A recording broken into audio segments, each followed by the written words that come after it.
Happy Saturday, Bayan Karista. Nagbabalik niya naman po Kid Abata para magbigay ng giya ngayong araw ng Sabado, July 5, 2025. At meron tayong 7 races, no? Start ng karera natin alas 4 ng hapon. So medyo magulo yung lineup.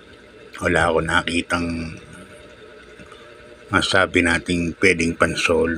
Siguro mamili na talaga kayo. Or just in case na tayakin ng exotics, bakas-bakas na lang kayo magkukumpare, magkakaibigan.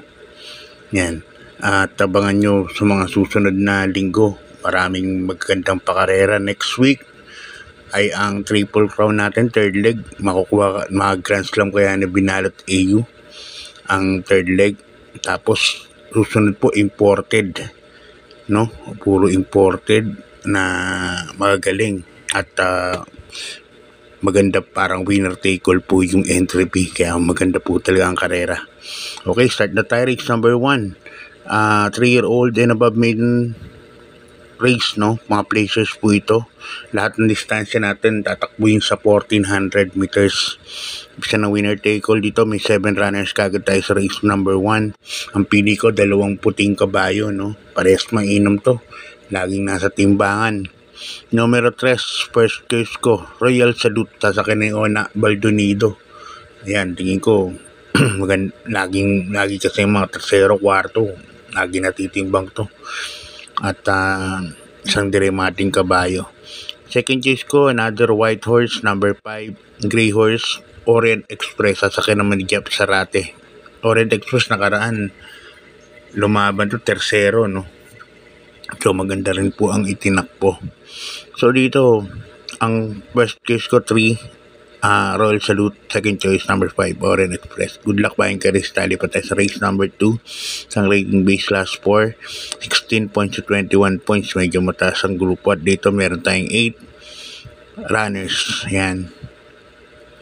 First choice ko rito, numero 7, imported, high intensity, sa ni Marlon Cañete. Diyan ako lalagay as my first choice. Nakaraan, pangit lang po ang numero niyan.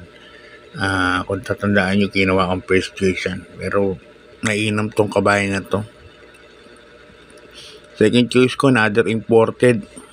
Ito, laki ng ini-improve bawat takbo, no? Nababatak masyado, laking kabayo rin kasi. Numero 5, second choice ko, lihado pa to, para sa masa, sa ni Jackie Charles Reyes. Nakaraan, tercero o kwarto yan, no? Sa isang malakas na laban. Kaya para sa akin, may panalo din po yan. Kaya dito race number 2, 7 and 5 po, high intensity and para sa masa. Good luck, Bayan Karista. Lipat tayo sa race number 3. Isang rating base last 4, 28 points to 33 points. At dito meron tayong 9 runners. Actually, rematch to, no? Between Bride 3 and Longevity. Tinanong yung Longevity nakaraan. Kila no? Sila rin naglaban nun nung nakaraang nandun ako sa loob nun araw ng Maynila, oo. At ngayon, rematch race, no? Pero first choice ko pa rin si number 1, Bride 3, sa ni Mark Alvarez. Ganda ng panalo niya kagabi kay Porto Pinas, kay Hey Jojo, si Molina de Bay. Bride 3 nakaraan, bandera.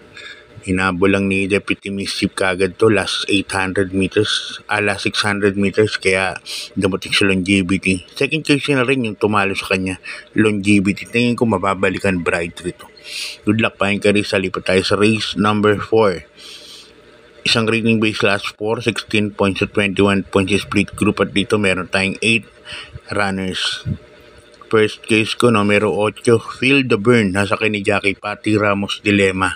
Ito si Feel the Burn, tumakbo ito nakaraan, tercero, kila Border Force Basket of Gold, no? Ang second case ko naman dito, numero 5, Sky Story. Yan, halos pantay lang dumating sa finish line yan.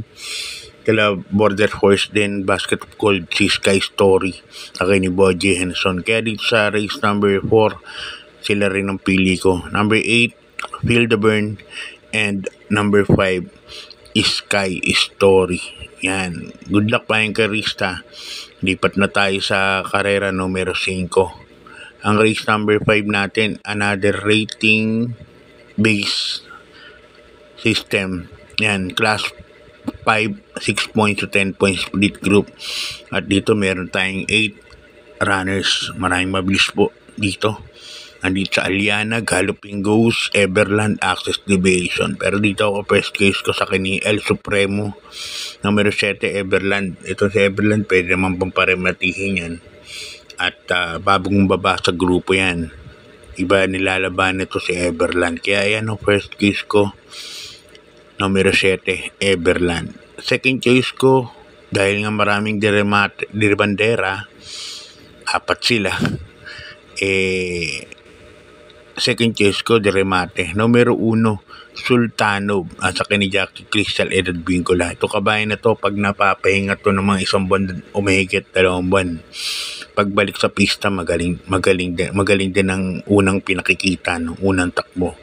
Galing bakasyon. Kaya dito sa race number 5, 7-1 po ako. Good luck, bayan ka rin. Lipat tayo sa race number 6, penultimate race. Ang rating base last 5, 11 points to 15 points split group. Yan. First choice ko rito, numero 8, heavyweight, sasakyan ni Jackie Allison Pabilik. Actually, karamihan dyan, tinalo na ni heavyweight.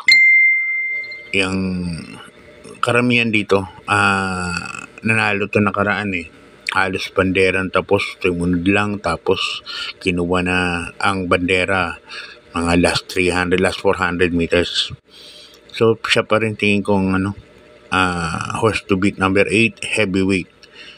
Second choice ko na rin yung numero 1, Bantay Sarado, sa ni Dodong Villegas. Di lang maganda yung numero, pero iangat sigurado ni kagad ni Dodong Villegas.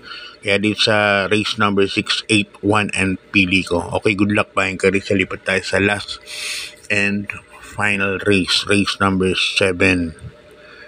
Dito meron tayong 9 runners. First choice ko po rito, numero 4, Balibel, sa ni Jackie Jeff Sarate. Yan, heavyweight. Kung manalo si heavyweight, sigurado labas to Balibel. Sa ni Jeff Sarate. Nakaraan sa Dampilapil yan. At balita ko, hindi naman binigyan ng importansya ng connections yan. Ano naman nila yun? Prerogative naman nila yun. So, number 4, Balibel. Pag nilabas to, tingin ko malaki po ang panalo niyan. Second choice ko, numero 6, Danyusan. Mark Alvarez na ulit ang sasakay. Yan, gamay rin ni Mark Alvarez to, numero 6, Danyusan. At maglalagay po ako ng aking third choice, Pandihado, dahil last race to, paratingan, kumakuha natin yung mga nanalo sa mga unang karera. Numero 2, Achi Holly, sa ni Jackie E.I. Abria. Okay, bayan ka rin, hanggang dito na lang. God bless, good luck, at maraming po salamat.